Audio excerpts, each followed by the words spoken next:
সকলে দেখো বৃষ্টি পড়ছে, তো রাত্রিবেলায় বৃষ্টির আওয়াজ আমি পাচ্ছিলাম, তো ঘুম থেকে উঠে দেখি ওয়েদারের এরকম পরিস্থিতি।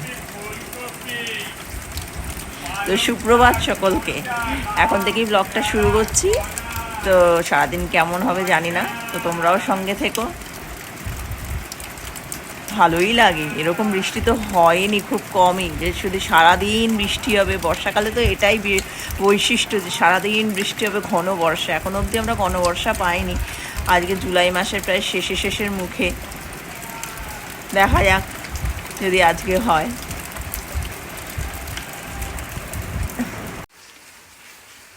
একজন চুপটি করে শুয়ে আছে মেঝেতে, বেচারার কি কষ্ট, খাট নেই, খাটের তলায় ঢুকতে পারছে না। ওর খাটের তলায় ঢোকা মানে ঢুকে শোয়াটা খুব পছন্দের জিনিস, তো এখানে এভাবে শুয়ে আছে, টানটা নেই। অবশ্য এখানেও গদিতেও শোয়ে, কিন্তু সেইভাবে ওর মানে কমফোর্টেবল না, আনকমফোর্টেবল হয়েছে। কী করে বুঝে আমি বুঝে উঠতে পারি না। চলে এলো, শো শুয়ে থাক, যা বৃষ্টি হচ্ছে বাইরে, শুয়েই থাক।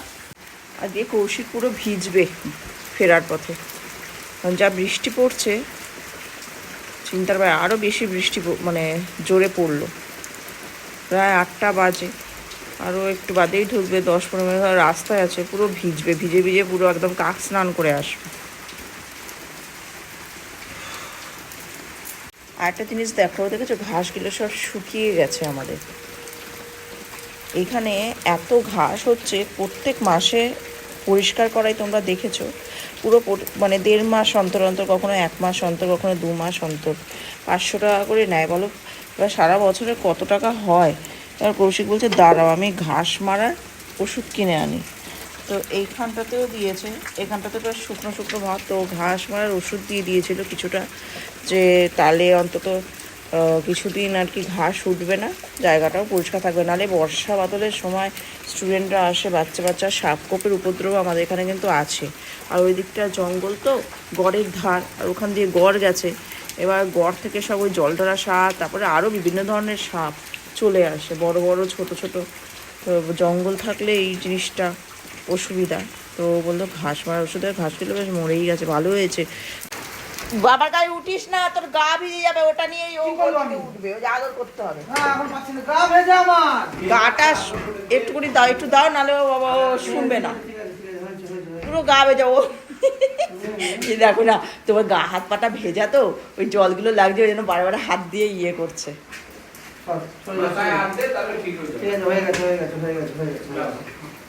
চল আর জামা কাপড় ছাড়তে দে, তারপরে। এই দেখো এই বৃষ্টি, আর এই যে আবার রোদ আরম্ভ হয়ে গেল। কি যে ওয়েদার হলো না ঘন বর্ষা, রনি, আর ঘন বর্ষায় জন্মে আর হবে না। চল উপরে চল, চা বানাবো। তো সানাকে যখন পড়াতে বসি তখন রনি চলে আসে আমাদের কাছে, তো ও পাশে থাকে। দেখো শোয়ার কায়দা দেখো, আর ও এরকমভাবে ঘুমায়, ঠিক এই স্টাইলে প্রত্যেকদিন সকালবেলা ও এরকমভাবে ঘুমাবে, ঠিক আছে? মুখটা এরকমভাবে গুজে আর দুটো ঠ্যাং দেওয়ালের ওপর তুলে, এটা হচ্ছে ওর ঘুমানোর স্টাইল, সকালবেলার ঘুমানোর স্টাইল। আর আমি এদিকে লিখছি, আমারও পরীক্ষা, যেহেতু এগুলো আমাকে কমপ্লিট করতে হবে। আজকে ইলিশ মাছ নিয়ে এসছে কৌশিক, তো ইলিশ মাছের ভাপা হবে আজকে সর্ষে দিয়ে, এটাই খাবো, কারণ বাড়িতে সব কাজকর্ম চলছে। শুধু এই একটা দিয়ে সকালবেলা ডাল আলু ভাজা হয়েছিল, ওটা দিয়ে আমরা খেয়েছি সকালবেলার জল খাবার, তো এটাই দুপুরের খাবার একটা দিয়েই।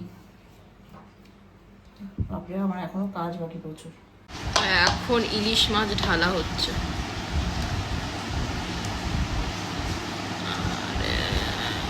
আজ একটু পাতলা পাতলাই করা আছে, কারণ একটা দিয়েই খাওয়া হবে, নাহলে আর একটু গাঢ় করে। হ্যাঁ তাই তো, বাড়িতে যা কাজকর্ম হচ্ছে আমাদের, আর রান্না বান্না উঠে গেছে মাথায়, আর তার সঙ্গে সারা পরীক্ষা।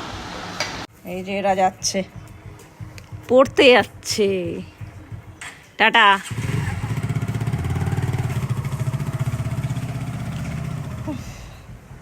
এবার আমার টিউশন, এবার আমি বসে টিউশন করব, তারপরে তোমাদের সঙ্গে আবার দেখা হচ্ছে 8:30 নাগাদ। এই যে চলে এসছে আর একজন, আমি এখানে বসবো, ও বসবে।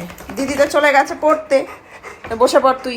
বারান্দায় জল, আজকে বারান্দায় ঢোকা যাবে না, জলের মধ্যে আমি বসতে দেবো না, তারপর গা হাত পা নিয়ে তুই ওইটা নিয়ে বিছানাতে উঠবি, চুপচাপ এখানে বস যা। এই জাস্ট পড়িয়ে উঠলাম, এখন বাজে হচ্ছে 9টা। এই যে মহারাজ আর মহারানী একজন ধীরে ধীরে করে নাচছে আর একজন দাঁড়িয়ে আছে, আর আমি নিচে বসে আছি। আমাদের কি পরিস্থিতি খাটের, এখনো খাট ঠিক হয়নি, কালকে আশা করছি ঠিক হয়ে যাবে। যাই হোক, খাট ঠিক হবে না, ওই আর কি, যাই হোক দেখা যাক কি করা যায়। খাটের যা পরিস্থিতি মানে যাচ্ছে তাই অবস্থা। আর আরে একজন এই যে উঠে বললো সব বলছে, এই যে এরা দুজন বেরোচ্ছে আবার কি সব নিয়ে আসতে। বৃষ্টি কি কমেছে?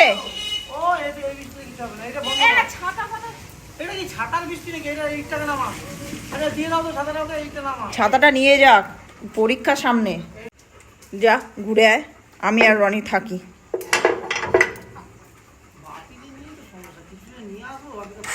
সেটাই হচ্ছে সমস্যা, বাপিকে ফোন করে জানাও। তো বসি একটু, আর কি করবো, সারাদিন আমাদের যা ধকল যাচ্ছে না এই দুদিন ধরে, মানে পরিষ্কার পরিচ্ছন্ন। আজকেও মিস্ত্রি এসেছিলো, ওই কাঠের মিস্ত্রি, এবার চেষ্টা করেছিল খাটটাকে ইয়ে করা, তো কতটা ঠিকঠাক মতো করতে পারলো না। তাও তো ধুলো বালি নোংরা সমস্ত জড়ো করা। তো আবার ওই ঘরের খাটটাকে খুললাম আমরা, খুলে ওটাকেও দেখি কিছু করা যায় কিনা। ওই খাটটাও শোচনীয়, মানে দুটো খাটই খারাপ হয়ে গেছে আমাদের। তো দেখা যাক কি হয় কালকে, সমস্ত কিছু যা হওয়ার হবে কালকে। তো সারা শরীর মানে ব্যথা, কাজ করতে করতে এটা টানো ওটা টানো, এটা করো। আর বাড়িতে তো আমার কোনো লোক নেই, ওই কৌশিকই যেটুকু হেল্প করে, নাহলে আমার পরিস্থিতি আরও শোচনীয় হয়ে যায়। তারপর টিউশন করি, এই উঠলাম সে 4:30টায় বসি, আর উঠে হচ্ছে আজকে 9টা বেজে গেছে। উঠে একটু তো টাইম তো একটুখানি হয় এদিক ওদিক, এবার তারপরে আবার রান্না করা। তো চলে এসছে ওরা, দাঁড়া বলছি। বৃষ্টিটাও তো কমে গেল। আরে ওদিকে কি বৃষ্টি হয়েছে? কোথায় বৃষ্টি হয়েছে? এখানে বৃষ্টি কমে গেছে তো। এখনকার বৃষ্টি মানে একটু যাওয়ার সময় হঠাৎ করে ঝিরঝির করে নামলো, আবার বন্ধ হয়ে গেল। বাবা, দিয়ে ওই ওদিকটা গেলে মানে হ্যাঁ ওর দিকে একটু বেশি বন্ধ, আরো বৃষ্টি। আবার বন্ধ হয়ে গেল, এখন আবার আরে যেখানে মেঘ আসছে আর বৃষ্টি ওই হচ্ছে, এখনকার সময় এরকমই হবে। এরকমই বলছে, হবে। আমার একটু দিয়ে দাও। হ্যাঁ দি, আবার খাবার নিয়ে এসছো? এই এখানে এখানে কোথা থেকে আনলে এই বললে? ও ভোজন থেকে নিয়ে এসছো, তাহলে তো খাবার ভালো হবে। ভোজনের খাবার খুব ভালো হয়। হ্যাঁ, কত কি নিয়ে এসছিস? দুটোতে রাইস আছে, একটাতে চাউ আছে, একটাতে রুটি আছে, চিলি চিকেন আছে। এই খাবারগুলো আনা হয়েছে চন্দননগর ভোজন থেকে, আর দামটা খুবই কম। এই চাউমিন কত দাম নিয়েছে? এটা ভেজ চাও 50 টাকা, ভেজ চাও 50 টাকা, দাও কোয়ান্টিটি। ও আবার এতে প্যাক করে নিয়েছে, এক বাটি ওদিকে নিয়ে নিয়েছে, এক বাটি নিয়ে নিয়েছে। আর এই যে এতটা এখনো রয়েছে। রয়ে গেছে এক বাটি। আর ফ্রাইড রাইস দু প্লেট নিয়েছে। এইটা হাফ প্লেট, ওই সোনা নিয়েছে হাফ প্লেট। হাফ প্লেট, তাহলে ওটা 50 টাকা। এই যে হাফ প্লেট এতটা 50। আর হাফ চিলি প্লেট চিকেন একটা ফুল প্লেট অ্যাকচুয়ালি। ও ফুল প্লেট, ফুড প্লেট 50। কিন্তু পুরো এটা ডিব্বা ভর্তি। এই এক ডিব্বা। এই যে এখনো রয়েছে এর মধ্যে, ও খাচ্ছে। কৌশিককে দিয়েছে এখানে এতটা, আবার আমাদের প্লেটে মানে 100 টাকায়, মানে কতটা সস্তা। আর চিলি চিকেন 130 টাকা কপিস দিয়েছে, 8 পিস। 8 পিস ভালো চিলি চিকেনটা। হ্যাঁ ভালো। আমি খাইনি ভোজনের চিলি চিকেন, ওদের রান্না বান্না খারাপ না, ভালো। মানে কি প্রচুর সস্তা। তো তোমরা যদি চাও, যারা চন্দননগর চুচুড়ো বাসিন্দা, এখান থেকেও কিন্তু কিনতে পারো, যথেষ্ট সস্তা। চন্দননগরে কি গো খাচ্ছ? তোমার তো ফেভারিট। ফেভারিট হলে কি হবে, আমি যেটা বাড়িতে বানাই হ্যাঁ। আমার ওটাই ভালো লাগে। এবার বাইরের ফ্রাইড রাইস, চিলি চিকেন আর বিরিয়ানি, এই তিনটে আমার পছন্দ হয় না। আমার মনে হয় বাড়িতে আমি অনেক বেশি পরিমাণটা খাই, আর খেতেও ভালো লাগে। আর হ্যাঁ, তবে কি বাড়িতে তৈরি করতে গেলে একটু খরচা বেশি হয়, এটা ঠিক। যেটা একটু মানে 50 টাকায় হয়ে গেল, কিন্তু আমি খরচা একটু বেশি হলে কি হবে, আমি 3 বেলা খেতে পারি জিনিসটা। আর কিছু কিছু জিনিস থেকেও যায়, সসগুলো থেকে যায়, হিসাব অনুযায়ী বাড়িতে তৈরি করাটা বেশি সাশ্রয়। ঠিক আছে, এখন সাশ্রয় রাখো, এখন খেয়ে নাও। হ্যাঁ, সে তো খাচ্ছি। তো আমাদের খাওয়া দাওয়া পুরো কমপ্লিট অলরেডি। সানা আর রনি শুয়ে পড়েছে। তো আজকের মতো ব্লগটা শেষ করে দিলাম। যদি ভালো লেগে থাকে অবশ্যই লাইক করো, সাবস্ক্রাইব করো, আর কমেন্ট করে জানিও কেমন লাগছে। আর যারা নতুন সদস্য আমার চ্যানেলের, তারা অবশ্যই সাবস্ক্রাইব করো, আর আমাকে আরেকটু এগিয়ে নিয়ে যাও। আর একটা কথা, সেটা হচ্ছে আজকে আমার 16,000 সাবস্ক্রাইব পূর্ণ হয়ে গেছে। তো সকলে মিলে এরকমভাবে সাপোর্ট করো, যাতে আরেকটু এগিয়ে যেতে পারি। তো আজকের মতো এখানেই বিদায়, আবার কালকে দেখা হচ্ছে একটা নতুন ব্লগ নিয়ে।